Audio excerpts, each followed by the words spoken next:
Hello everyone, today we'll talk about linear transformations. This is material from 1.8 of your text. So I just want to recall, so far in the class we've talked about matrix equations, which are of the form, ax equals b, where the x is what we're going for. We've talked about vector equations, which look like, linear combinations where we want to find the weights to put in front of each vector a1 through an so that I get b as the result. And we compare this to systems where we just take the augmented matrix to be the coefficient matrix A augmented with this vector b. And we've seen that they're all related. In particular, they all have the same solution set. Today, yet another perspective on, say, matrix multiplication at least. Maybe I should say yet another, because it already sort of has three here. Yet another perspective on matrix multiplication in terms of what I'll call kind of a function. We'll give it a different name in a second. But what I want to think of is, so the idea is we're going to think of an m by n matrix A as, inputting, let's say, or eating a vector x in, say, Rn, and outputting,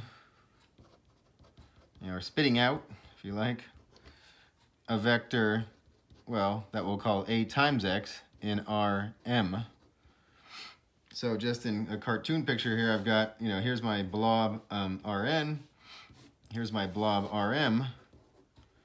What I'm going to do is I'm going to think of, if I have a vector x in Rn, then I know that I can multiply it by an m by n matrix, right? So what I get over here, A is this thing that's taking vectors from Rn, and over here I get a vector, I'll call it A times x. This is a vector in Rm, right? And so again, the only way I can make sense of A times x is if the number of columns of the matrix, which is n, equals the number of entries in the vector x, which is, again, n that we're assuming here.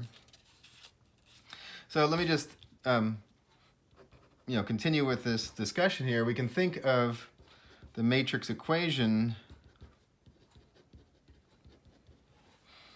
ax equals b as kind of which vectors get mapped to b. I'll put that in quotes and I'll make that a little bit more precise in a second, but you can think of, if this is a vector b here that's in the right-hand side, which vectors get hit when I apply A to everything over here. Let me do a little example. So for example, if A is, 4 minus 3, 1, 3, 2, 0, 5, 1, and I can take x to be 1, 1, 1, 1, right? Then AX we know is, it's going to be a vector with two entries. The first entry will be 4 minus 3 plus 1 plus 3, which is 5.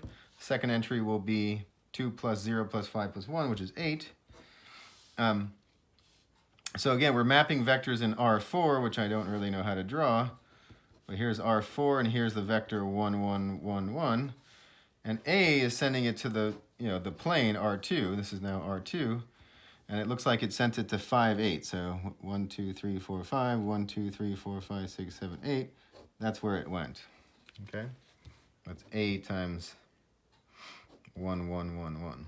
Okay? Okay, so that's going to kind of inspire the following definition. So definition now. A transformation, some people say map. Oops, map. I'll call it a transformation. T from Rn to Rm is a rule, it's something like this. It's a rule that assigns to each vector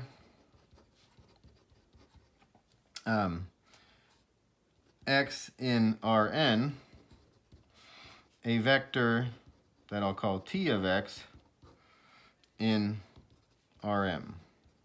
okay?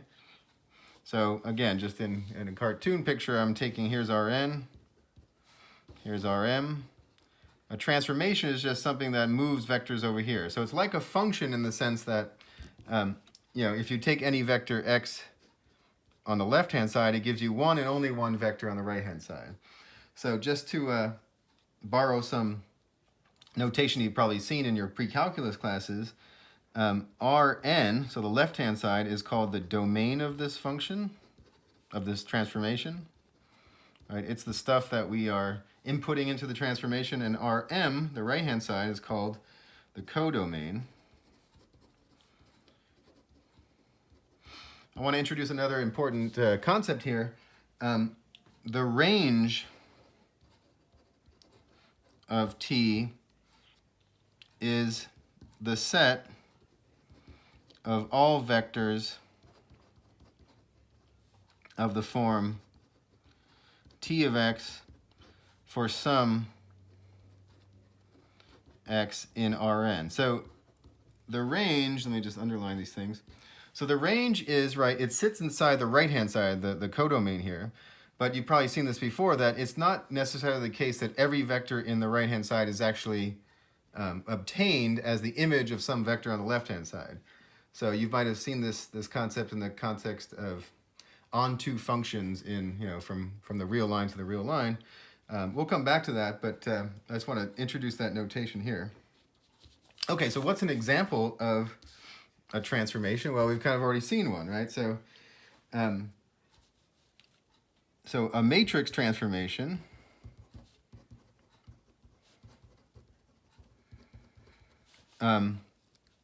from Rn to Rm is, determined by any m by n matrix. Okay, and again, so we're going to be mapping from Rn, and this is Rn to Rm. I take a vector x that's in here, I spit out the vector a times x, and I just want to point out that the range in this case, the range of this transformation,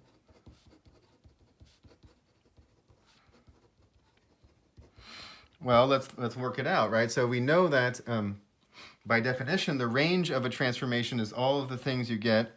So by definition, this is all vectors in Rm of the form a times x, right? And so what does that mean? Well, we know that a times x, so this is the same as all vectors in Rm of the form, x1a1 plus ... plus x and an, where the a's are the, maybe I'll write this here, that my matrix A, as usual, has columns given by what I'll call a1 through an. But the range will be all vectors of the form linear combinations of the columns of A. So the range of the transformation is all possible linear combinations of the columns of A. Okay, so again, an example where we kind of come back to things that we've already seen. Let me just maybe do a quick example here. So example, let's take A to be 1, 3, minus 1, minus 3, 5, 7. And let me just take U to be 2 minus 1, B to be 3, 2, minus 5. And I think I might need a C, which will be 3, 2, 5. Okay, so what I want to ask now is, well, I want to say define a transformation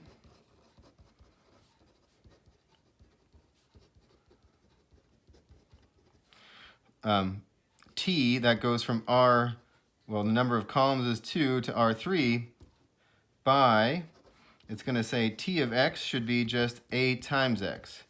And this makes sense because, so now I can draw these. This is R2 to R3. So it's going to take a vector in R2 and multiply it by this, well, 3 times 2 vector, matrix, and this will give me AX. Okay, and so the questions I want to ask, right, so that's kind of the setup here. the questions I want to ask are the following. So part A maybe. What is T of U?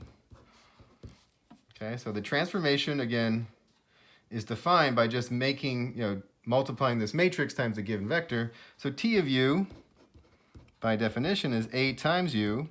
And this is just, usual multiplication. So let me do this. Times U, which is 2 minus 1. So this will be a vector with 3 entries.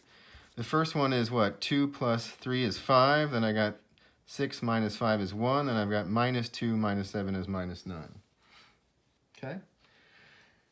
The next thing I want to ask is, can I find an x,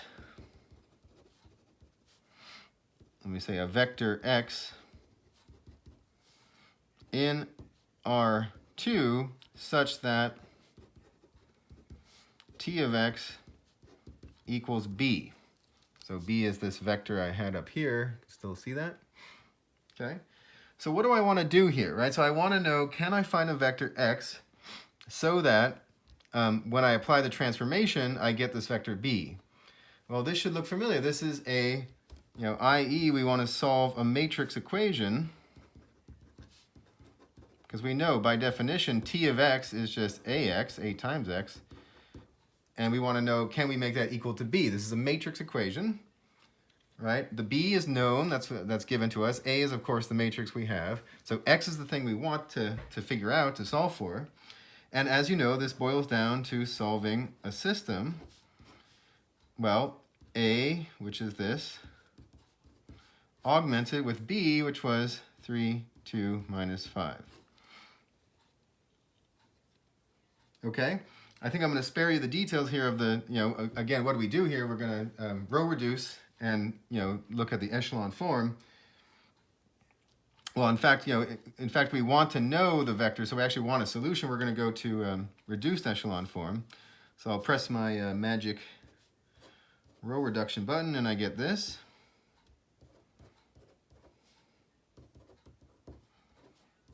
Okay. And so what is this saying? It's saying that this system has, it has a solution, and there's only one solution because there's, sorry, I didn't see that. Okay, so there's one and only one solution. There's no free variable, and there's no problems with those rows, right? It's a consistent system. So this is telling me that there's a unique solution, unique x that works. And what is it? Well, namely, x equals 1.5 minus 0.5. So this is the vector that, that's a vector in R2 that gets sent over to the desired vector b, which was 3, 2, minus 5, via this matrix multiplication.